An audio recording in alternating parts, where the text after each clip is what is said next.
باللہ من الشیطان الرجیم بسم اللہ الرحمن الرحیم۔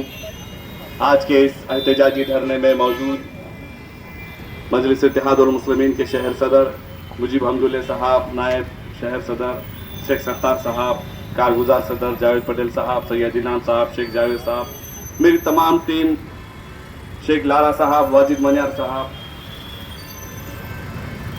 جن لوگوں نے ہمیں سپورٹ کیا، شیخ شفیع صاحب، عرفان صاحب، محسن خان صاحب، مائی فاؤنڈیشن کی تمام ٹیم، انور بھائی، بزرگوں، دوستوں، نوجوان ساتھیوں، آج کا یہ دھرنا مسلمانوں پر ہو رہے ظلم، زیادتی و مسلمانوں کے نوجوانوں کا ناحق قتل عام کے خلاف ہے۔ آج کا یہ دھرنا گورنمنٹ کی پالیسی کے خلاف ہمارے روش کو ظاہر کرنا ہے۔ آج کا یہ دھرنا گورنمنٹ کو اور گورنمنٹ کے سامنے اس مانگ کو رکھنا ہے کہ جس راستے پر تم ہو وہ راستہ بربادی کا راستہ ہے۔ فی الحال ملک میں جس طریقے کے حالات چل رہے ہیں، ہم یہ سمجھتے ہیں کہ ملک کی عوام کو مدعوں سے بھٹکانے کے لیے کیے جا رہے کام ہیں۔ جو لوگ عدالتوں کو جا رہے ہیں، جن لوگوں کی عدالت میں عرضی سنی جا رہی ہے، ہمارا یہ ماننا ہے کہ وہ چھٹ گئے نیتا، وہ جو لوگ ہیں جن کے ذریعے یہ کام کیے جا رہے ہیں، ان کی کوئی اوقات نہیں ہے کہ ان کے ذریعے یہ کام ہو سکے۔ ہمارا یہ ماننا ہے کہ یہ سارا کام اسٹیٹ اسپانسرڈ ایکٹیویٹیز میں آتا ہے۔ دیش کی جو ستادھاری پارٹی ہے، جو دیش کی حکومت کرنے والے حکمران ہیں، وہ اپنا اسپانسرشپ کرتے ہوئے ان لوگوں کو مدد کر رہے ہیں اور دیش کی جنتا کا ذہن بھٹکانے کا کام کر رہے ہیں۔ آج دیش میں روزانہ 86 لوگ عورتوں کا ریپ ہوتا ہے۔ یہ دیش کی حکومت کو کچھ پتا نہیں چلتا۔ آج دیش میں 345 لڑکیاں روزانہ غائب ہوتی ہیں، وہ کہاں جاتی ہیں ان کو پتا نہیں۔ پلوامہ میں RDX کہاں سے آیا آج تک اس دیش کے حکمرانوں کو نہیں معلوم، لیکن فلاں مسجد کے نیچے فلاں ہے، فلاں مسجد کے نیچے فلاں ہے، فلاں درگاہ کے نیچے فلاں ہے۔ اب وہ ہری ہر ہے بول کے سن رہے آپ، ان کی ہری، ان کی گوری، ان کی کالی ہمارے نیچے کیا کر رہی ہے؟ ان کو ہمارے نیچے کیوں آنا ہے؟ عزیز دوستو، یہ جو چل رہا ہے، یہ آج جو لوگ کر رہے ہیں، یہ وہ لوگ ہیں جس وقت ہم انگریزوں سے دو ہاتھ کر رہے تھے، جس وقت ہم انگریزوں سے اس ملک کو آزاد کرانے کے لیے جدوجہد کر رہے تھے، اپنے جانوں کا قربانی دے رہے تھے، مشقت کر رہے تھے، اس وقت یہ لوگ انگریزوں کے تلے چاٹ رہے تھے۔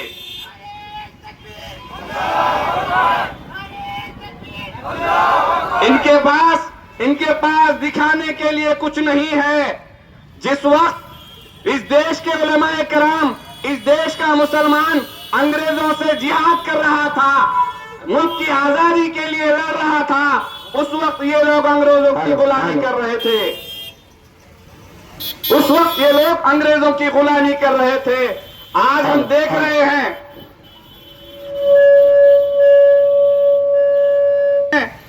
کہ روزانہ کیسے حالات پیدا کیے جا رہے ہیں۔ کوئی بھی اب مجھے یہ بتائیے، اس دیش میں پلیسز آف ورشپ ایکٹ 1991 پاس ہوا ہے۔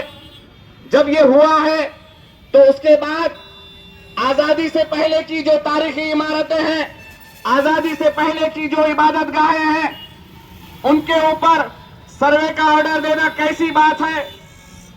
یہ انکانسٹیٹیوشن ہے یا نہیں ہے؟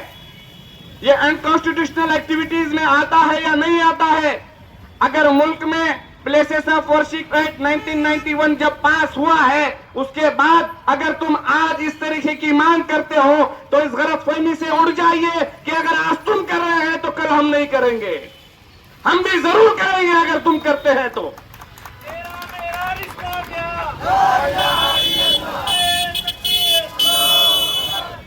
آج آپ دیکھیں گے ملک میں اتنی مہنگائی بڑھ گئی ہے، مہنگائی کے اوپر کسی کو کوئی لینا دینا نہیں ہے۔ मुल्क में इतना जातिवाद फैल रहा है, किसी को कोई लेना देना नहीं है। आए दिन कोई भी कानून को अपने हाथ में लेता है, उस पर कोई कार्रवाई नहीं है। इन तमाम चीजों से हटकर, इन तमाम चीजों के ऊपर पब्लिक का जहन ना जाए, महंगाई को लेकर लोग रास्ते पर ना उतरे, इसलिए इस तरीके का मुसलमानों के ताल्लुक से तासुब बताकर अंधभक्तों को उनके आंखों पर नफरत का पर्दा चढ़ाया हुआ है और उसी के तहत इस देश की सत्ता पर ये काबिज रहना चाहते हैं। तो अजीज दोस्तों, मैं आपको बताना चाहता हूं, सबसे पहले हमको अपने आप में जो एहसास कमतरी है उसको निकालना पड़ेगा। अगर हम निकालेंगे तो ये हमारे सामने कोई विसाख नहीं रखते कि हमारे सामने खड़े होकर हमारी आंखों में आंखें डाल सके। जिस वक्त अंग्रेज भारत में आए, जब अंग्रेज भारत में आए तो अंग्रेजों को पता था कि हिंदुस्तान मुसलमानों का है, अगर हिंदुस्तान को काबिज करना है तो मुसलमानों को खत्म करना पड़ेगा या मुस्लिम खाइदीन को खत्म करना पड़ेगा। तो सन 1857 की जंग आजादी में अंग्रेजों ने 2 लाख मुसलमानों का कत्लेआम किया, उसमें 50,000 हमारे उलमाए किराम थे। आज जिनकी कोई औकात नहीं है कि वो मुसलमानों का नाम ले सके, वो रोजाना मुंह खोल रहे हैं तो मुसलमानों के खिलाफ बयानबाजी कर रहे हैं। वो 4 आने की औलाद, माफ करना 2 आने ज्यादा बोला शायद मैंने, 2 आने जरा ज्यादा बोला शायद, सो सॉरी। वो 2 आने की औलाद आज ये कह रहा है कि फतवा नहीं चलेगा, भगवा चलेगा। तेरे आकाओं से पूछ, इस देश को अगर आजादी मिली तो हमारे उलमाए कराम के फतवे की वजह से मिली, वरना आज तुम हमारे सामने ठहर भी नहीं सकते थे। मौलाना हुसैन अहमद मदनी साहब 4 साल जेल में रहे। इन 4 साल के दौरान उनके घर के कई अफराद हलाक हो गए, मर गए। आखिरी खत जब उनको मिला तो उनके वाले साहब का खत था, उस वाले साहब ने उनको खत भेजा और उसमें कहा कि अपने घर के इतने अफराद हलाक हो चुके हैं।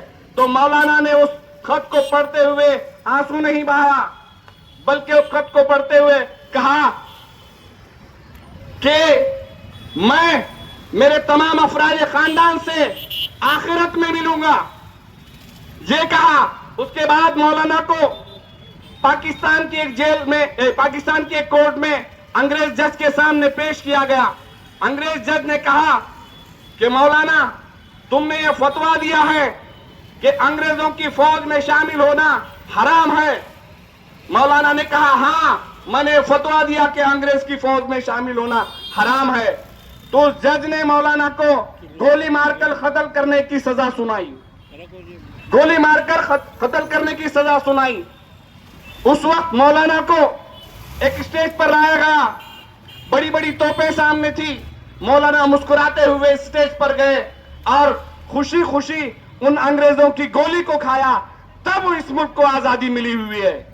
इस मुल्क में अगर सबसे ज्यादा इस मुल्क की आजादी के लिए किसी ने कुर्बानी दी है तो हमारे उलमाए कराम ने दी है, मुसलमानों ने दी है। और आज ये लोग हमारे सामने हमारे को खिलाफ बातें कर रहे हैं। तो अजीज दोस्तों, आज का ये धरना संभल में जिस तरीके का वाकया हुआ, संभल में हमारे 5-6 बेकसूर मुसलमान नौजवानों का कत्लेआम हुआ और पुलिस ये कह रही है कि हमारी गोली से नहीं मरे, हमने गोलियां ही नहीं चलाई। पूरे मुल्क ने देखा, पुलिस ने पर्सनल पिस्टल से गोलियां मारी। अगर रक्षक ही भक्षक बन जाएंगे तो देश का क्या होगा? अगर पुलिस ही कानून को अपने पैरों तले रौंदेगी तो इस देश का क्या होगा? आज अजमेर शरीफ की दरगाह, उसका एक पिटीशन डाला गया। पिटीशन ऐसे ही डालते हैं और ऑर्डर पास हो जाती है सर्वे की। उस पिटीशन में यह कहा गया कि दरगाह के नीचे हरिहर मंदिर था, इससे पहले राम मंदिर का हुआ और मुल्क की कई इमारतें जो तारीखी इमारतें हैं, इनके पास उसकी लिस्ट है। मुल्क से तमाम तारीखी इमारतें जिनका ताल्लुक मुसलमानों से है, उन तमाम इमारतों पर इनका टैग लगाना चाहते हैं, इनका नाम लगाना चाहते हैं। तो एक के बाद एक राम मंदिर के बाद अब ये सारे इन्होंने शुरू किया हुआ है। अब सवाल ये पैदा होता है कि हमारे मसाजिद के नीचे इनकी हरी गोलीकारी क्या कर रही है? अगर इनकी हरी हर मंदिर अगर इस दरगाह के नीचे है, कोई और मंदिर इसके नीचे है, तो ये मंदिरें इन मस्जिदों के नीचे क्या कर रही थी? सवाल ये पैदा होता है, ये कब तक चलेगा? ये कब तक नफरत की आग इस मुल्क में फैलाई जाएगी?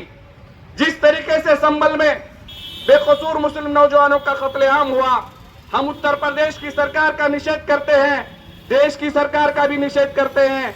और ये हमारा निवेदन है कि जो पुलिस कर्मी दोषी हैं उनके ऊपर 302 का मुकदमा चलाया जाए और उनके ऊपर सख्त से सख्त कार्रवाई की जाए।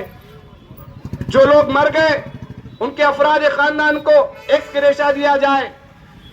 इस तरीके की मांग को लेकर मजलिस इत्तेहादुल मुस्लिमीन का ये आज हमारा धरना हम ले रहे थे और इसको आप तमाम लोगों ने साथ दिया। मैं आप तमाम लोगों का शुक्रिया अदा करता हूं जिन लोगों ने अपना वक्त निकालकर इस धरने में शामिल रहे। आप तमाम लोगों का मैं अपनी पार्टी की जानिब से, मेरी तमाम टीम की जानिब से शुक्रिया अदा करता हूं और यही कहना चाहता हूं कि जिस तरीके के हालात इस मुल्क में हैं, हमको डरने की जरूरत नहीं है।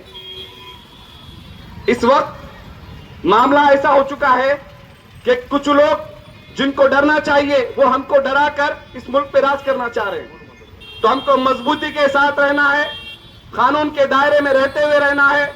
आज जो ये कर रहे हैं ये कानून के दायरे से हटकर कर रहे हैं और आज हम जो कर रहे हैं वो कानून के दायरे में रहकर कर रहे हैं।